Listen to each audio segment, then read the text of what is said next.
So, good evening guys. Good afternoon sa lahat. So, nandito ako sa Osborne ngayon. So, kasama ko si guardian niya. Kukuha ko siya ng blood pressure. O, kailan yung huli yung...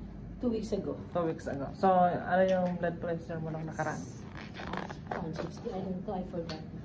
160 above. So, kailangan i-monitor natin yung blood pressure natin kasi yun yung front. Sa edad natin, front na tayo ng heart attack. So, meron tayong stethoscope. Ito yung binili ko kasi accurate to. Meron tayong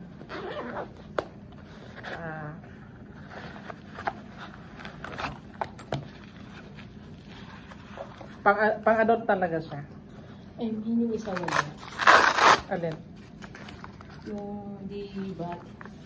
So, paano ito gagaalis? Hindi, wala siyang problema. Kukuha din natin yan. So, sa bahay namin, kagaya sa mister ko, ako lang nagbablood pressure na sa mga anak ko. What is a normal? 120 over... 120 over 80. Yan.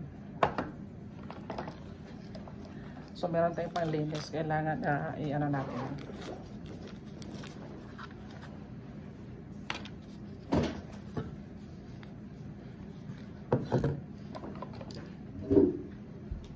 So, mamaya si Stephanie. Pupunta din yan dito si Stephanie. I think she's laundry. Wala siyang bag. Samantalahin niya na plan yung laundry. So, maglalaba yan siya mamaya. Where you buy? In-order to galing pa ng Germany. How much? Germany. How much? I think 300 something. Oh, kailangan ko yan eh.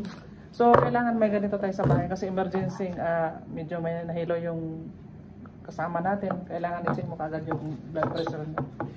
So, i-relax mo lang yan. So, very easy lang. Kailangan, ito 2 inch, right? Oo. 2 inch. Galing sa vein mo, kailangan pa Yeah. rin siya. I remember Ma'am Naomi, if you take The blood pressure. only 2 inch. Yeah. Tsaka ito yan.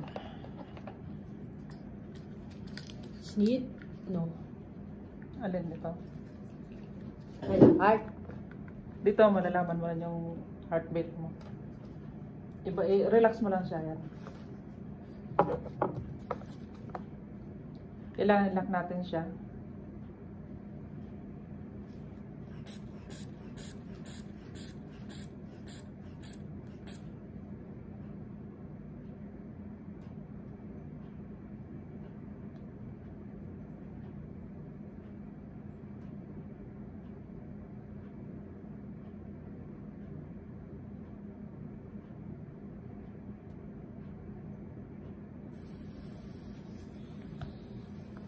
So, normal yung blood pressure mo, 120 over 80.